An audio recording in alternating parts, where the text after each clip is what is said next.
orang sekarang dalil-dalil wa may yatawallahum minkum fa innahu minhum. Kalau berkawan orang kafir, maka dia menjadi kafir.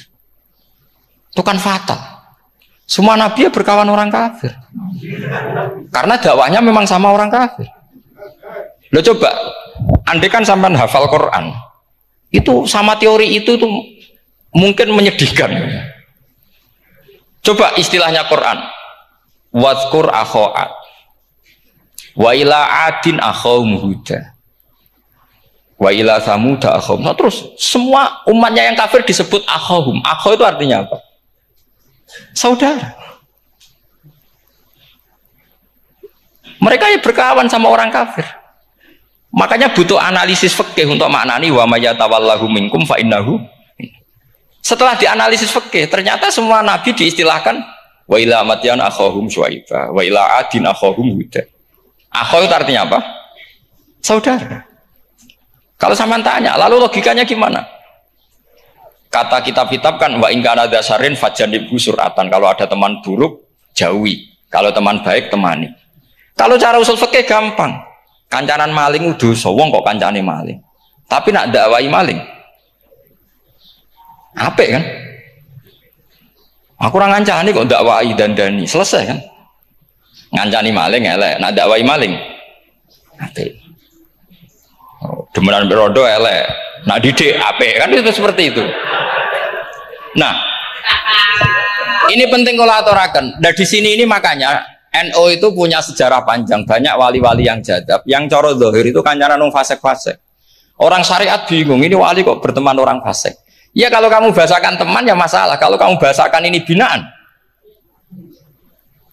Enggak, sama jawab saja, kalau dibahasakan teman masalah enggak masalah kan, tapi kalau dibahasakan itu binaan, selesai kan? Sama, Nabi berkawan orang kafir itu enggak karena berkawan, itu binaan Nabi. Memang Nabi itu jadi Nabi, objeknya adalah mengislamkan orang kafir. Ya berlama-lama Nabi dialek dengan mereka, muasyarah sama mereka. Bahkan Nabi diharuskan bersikap baik sama mereka. Itu yang disebut fabima rahmatim minallahi lintalahum walau kunta fadzan ghalidhal qalbi lan faddu min hawl. Tapi sekarang itu orang sudah tidak pakai ilmu. Orang-orang radikalisme itu nggak pakai usul fikih. Pokoknya kalau ada ayat terjemahnya gini ya sudah itu jadi madhab. Akhirnya kecelakaan seperti ini.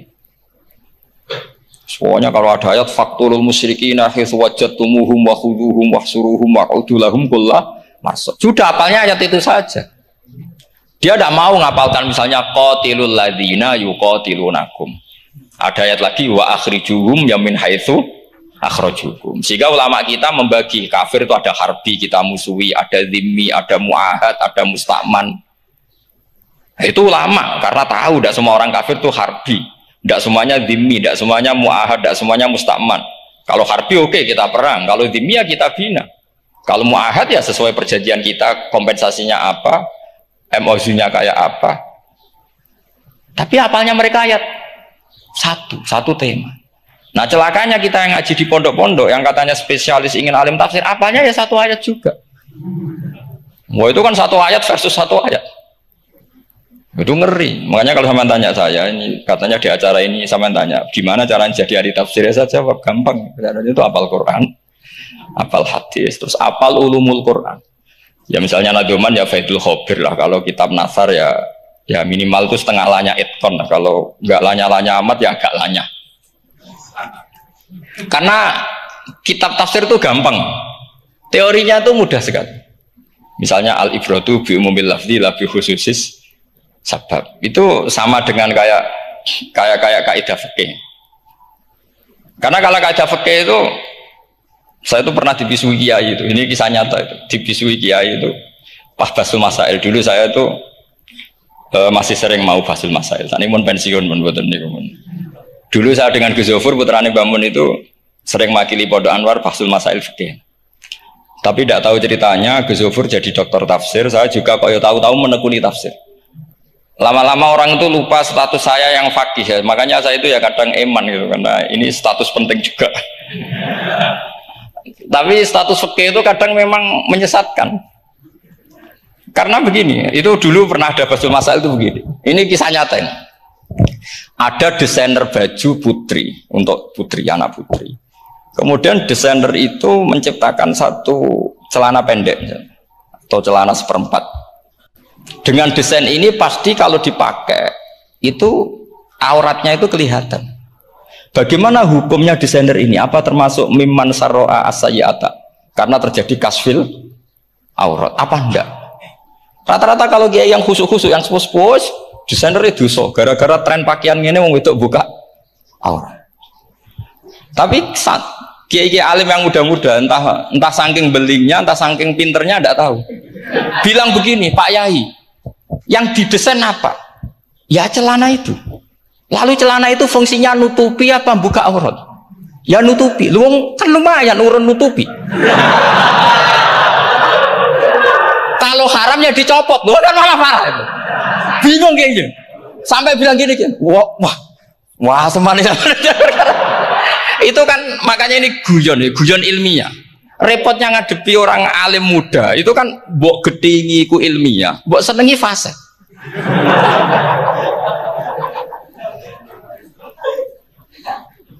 Ketika kiai yang khusyuk tadi tak tanya, kalau desainer katok seperapat,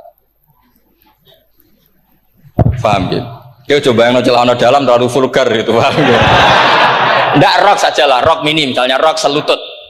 Saman jangan ngeres ya, yang rok selutut misalnya. Rok selutut itu desainernya kena hukum haram enggak? Saman jawab saja. Oh haram jadi kiai sepuh karena dengan desain itu misalnya lututnya kelihatan. Tapi pertanyaannya kiai muda saya masih ingat betul, saya tanya. Lalu fungsi pakaian itu apa Pak Yai? Fungsi itu kan tetap nutupi sebagian awal. Kalau Anda haramkan, barang haram itu harus dihilangkan. Nah, itu. Sampai kiai itu setelah acara itu manggil saya. Gus, kalau ngakoni jenengan alim tapi iki podo repote. Podo repote ku nak dalam itu kan terus itu ada perumusan di redaksi keputusan yang dijual itu yang masail fikihnya kan terus diputuskan dibukukan. Kalau redaksinya halal, Gus nanti orang pakai rok semua. Dan saya balik bantah, kalau redaksinya haram, orang nggak pakai rok malah. Akhirnya itu apa? Kebijakannya lucu. Buak we Gus, pertanyaan itu buak sak jawabannya oke. Jadi kita debat tidak jadi. Ini cerita ilmiah. Makanya sampai tidak wajib manut saya. Saya ini terlalu ilmiah, jadi tidak baik untuk kehidupan kesalian kurang baik. Jadi ini. Tapi ini ilmu. Tetap kaidahnya fikih ma la yudraku kullu la yudraku kullu. Jangan kalau tidak bisa nutupi aurat semua, lalu jangan sama sekali. Lunggi kan kaidahnya kan gitu ma la yudraku kullu la yudraku kullu. Misalnya Anda punya tetangga nggak mau pakai jilbab, nggak mau pakai pakaian muslimah. Kamu tidak boleh bilang munisan rakambinan, tidak bisa. Ma la yudraku kullu napa malah yudroku kulluh nu la yudroku napa kulluh. Makanya ini kita harus hati-hati. Nah bayangkan sekarang orang meneliti Quran itu yudroku kulluh. Mestinya kalau Anda meneliti radikalisme, ayat yang terkait radikalisme diteliti semua.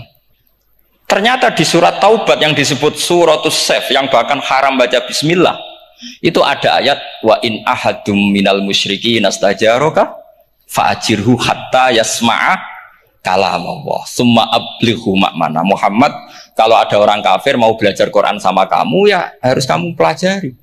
Hatta yasma'ah kalam Allah. Setelah mereka mau belajar, ya ablighu makmana, summa ablighu makmana. Kamu harus menjamin keamanan dia.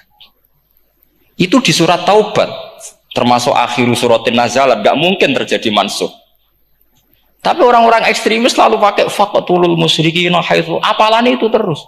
Yang orang liberal yang menaparin la ikraha fiddin. Ya sudah seperti itu. Sing orang-orang ora tegas ora tau nahi mungkar, ya ma arsalnaka ila rahmatal lil alamin. Ngono terus. Yang kelompok tukang nahi mungkar ya ayatnya sampai nahi mungkar. Saya tuh heran, kenapa mereka punya masalah dengan hafalan kayaknya. Kenapa sih hafalannya kok pedot itu? Kita yang hafal semua bingung jadi. Jadi akhirnya kita yang pinter anut sing goblok karena saya tuh pernah debat sama orang salaf, debat gitu. Setelah saya mengutarakan sekian hadis, ada tuh Pak hadis itu, waduh, Harusnya kamu ngaji saya, ada debat-debat tuh yang level. Kalau nggak level tuh nggak boleh. Mau tuh kan ngeri. Makanya ini penting ya, kalau sampean tanya ingin jadi alim tafsir ya harus hafal Quran semua. Nah, kalau tidak mungkin yang nunggu orang semua mati baru Anda jadi ahli tafsir, karena tidak ada musuhnya. Tapi saya pastikan orang kafir pun bisa memahami Quran, yaitu tadi hatta yasma'ah kalam Allah. Sayyidina Umar tuh masuk Islam tuh gara-gara dengar adiknya baca Toha, ma anzalna alikal Qur'ana litashqa illa tadhkiratal liman yakhsha tanzilam mimman khalaqal arda was samawati ula ar-rahmanu alal arsis tawa. Itu dia ma huwa bikalamil basar, tidak mungkin seperti ini karangan manusia, itu tidak mungkin. Akhirnya dia Islam. Banyak orang Islam karena diperdengarkan Quran, karena memang notnya sudah unik, makna kualitasnya juga sudah unik, semuanya itu unik, indah. Sampai sekarang pun orang kafir itu orang paling tahu Quran. Makanya Allah mensifati orang kafir itu hasadam min indi anfusihim mim ba'di ma tabayyana lahumul haq. Sekarang sampean saya tanya, orang sing tabayyana lahumul haq itu orang paham apa orang tidak paham? Mereka orang kafir itu mengingkari Quran, padahal mim ba'di ma tabayyana lahumul haq, setelah kebenaran nyata bagi mereka. Nyata bagi mereka artinya orang kafir paham apa tidak paham? Paham. Cuma mereka punya penyakit hasadam min indian. Mereka juga kalau ada ayat tentang ahkam yang memberatkan, mereka bilang i'ti bi Qur'anin ghairi hada au badil. Muhammad harusnya jangan tema itu yang diangkat, buat cari Quran yang lain yang enggak tema itu. Mereka sampai memilih tema itu karena paham apa karena tidak paham? Karena paham. Makanya di makalah saya pastikan ngaji tafsir itu gampang, karena orang kafir pun bisa. Kalau kasus Ahok itu bukan paham itu melintir, beda. Paham sama melintir itu beda. Itu diterjemah kemenang itu jangan mengangkat kawan orang Islam, bukan mengangkat pemimpin. Ya likanya kalau ngangkat teman saja tidak boleh, apalagi ngangkat pemimpin. Fatal mana berteman sama orang salah sama ngangkat. Samaan kancanan maling itu apik, nak menolong ngandani. Terus ngangkat, "Hei maling ke pimpinanku." Parah mana? Parah mana? Artinya sama saja ketika diterjemah jangan ngangkat teman. Sebetulnya ngangkat pemimpin lebih fatal. Itu kan mafhum awlawiyah, itu kan normal saja. Itu di Quran biasa, misalnya innalladzina ya'kuluna amwalal yatama dzulman. Orang yang makan hartanya anak yatim secara zalim. Kamu bilang, "Gus, saya tidak makan kok, sepeda motornya tak gasap, tak jual." Yang diharamkan kan makan. Wah, ya sarap kalau gitu. Maknanya begini, memakan harta anak yatim artinya ifsad. Ifsad itu merusak. Nak ngono ikhraq, membakar atau mencuri sama dengan makan. Bal asad, malah kan lebih apa? Lebih apa? Dasar. Jadi yakuluna di situ tuh ba'dul amsilah, sebagian contoh min wujuhil ifsad atau min wujuhil ihlak. Jangan kok karena ayatnya makan, oh yang haram tuh makan, kalau nyuri gak apa-apa. Wah ya fatal. Itu kan sama dengan santri geblek ketika ada kiai ini, "Cung, kowe mbek bojomu jogeman naboi." Suatu saat istrinya lapor lagi, "Pak Yai sekarang tidak naboi tapi nyadui." Karena naboi itu pakai tangan. Mereka pertama dilaporkan kiainya, "Pak Yai, suami saya itu sering memukulin saya pakai tangan gini. Cung, jogeman naboi bojomu." Nggih Pak Yai, siap. Suatu saat istrinya lapor, "Pak, tetap benjut, kenapa? Kalau nak ini disadui." Mereka pikirannya, sing haram nabok, nak nyaduk halal. Oh itu kan ngajak goblok bareng. Nah masalahnya di usul fikih kasusnya seperti itu. Makanya saya ini kadang ya maliki sekali. Kadang saya itu maliki sekali. Kadang ya. Misalnya begini, saya beri contoh. Ini yang kisah nyata ya. Ada seorang Arabi datang ke Rasulullah. Ya, tadi kan teman-teman minta juga ilmu hadis ya. Ini satu paket saja. Yaitu tadi nanti kalau sampean kasih lalim itu sudah ada urusan saya tadi, nunggu orang mati banyak tadi. Kalau nggak usah nunggu orang mati, sarannya tadi apal tadi. Ya Rasulullah, ahlak tuh. Saya ini orang yang rusak. Wama ahlakaka. Lalu yang bikin rusak kamu apa? Qol waqatu imroati fi nahari Ramadan. Saya menjima istri saya ketika masih siang. Fi nahari Ramadan, siang Ramadan. Walhasil Nabi tidak menyuruh hanya kodok. Tapi menyuruh kafaroh. Kafarohnya itu merdekakan budak atau memberi makan 60 orang miskin atau puasa berapa? Puasa 60 hari. Atau urut merdekakan budak atau puasa 60 hari atau memberi makan sitina miskin. Oke, kita sepakat. Sepakat ya, hadis itu sahih dan diulang-ulang oleh ashabus sunan. Oke, riwayatnya agak masalah. Sekarang kita analisis maknanya. Sekarang sampean saya tanya. Kalau Anda misalnya sekarang jam berapa ini? Misalnya sekarang jam 9 kurang seperempat Ramadan, terus Anda rokok atau Anda ngopi, kepengen ngopi terus ngopi tanpa uzrin syar'iin. Anda hanya wajib qadha apa bayar kafarah? Enggak, sampean jawab. Rata-rata kiai kita, oh mau wajib qadha Gus karena gak jima. Sing seru kafarah itu nak jima. Kan ngombe kopi be jima beda. Pertanyaannya tuh lucu, ini naif secara fikih masalah. Masalahnya begini. Jima bojo itu tidak zina. Jima bojo itu zina apa enggak? Enggak. Berarti dengan makan bedanya apa? Sama kan? Sama-sama amrun mubah. Sesuatu yang boleh. Kenapa hukumannya berat? Makanya kata Imam Malik, enggak itu nilainya. Nilainya adalah hadku hurmati Ramadan bi ghairi uzrin syar'iyyin. Makanya kata Imam Malik, siapapun yang makan fina hari Ramadan, iftar apapun fina hari Ramadan bi ghairi uzrin syar'iyyin, maka hukumnya sama dengan jima fina hari